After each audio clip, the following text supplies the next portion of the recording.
Hello' ৰাতি 9টা বজাত আমি আছোঁ ষ্টিমিং মাগত কফি খাইছোঁ চিকেন পপকৰ্ণ আৰু এইখিনি গ'ল মোৰ পাৰ্টনাৰ হাই কৈ দে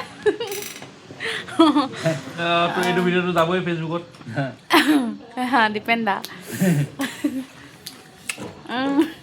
মজা ন মজা ন টেষ্টি বহুত কি টেষ্টি মজা বনাইছে বাইণ্ডে কফি হওক এই কফি দেই কফি একদম সুন্দৰ বনাইছে সুন্দৰ আৰু আহিবলৈ আছেই অ। কি দিছিলে আৰু চিকেন পপকৰ্ণ চিকেন পপকৰ্ণ আৰু ভেজ পকোৰা ভেজ পকৰা এতিয়ালৈকে অহা নাই আৰু বেজ পকৰা নহয় বেজ বল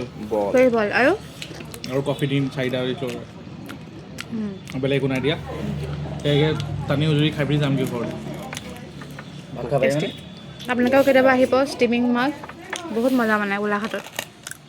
বিশেষকৈ গাহৰি আইটেম খাবলৈ গাহৰি আইটেম ভাল পায় ইয়াত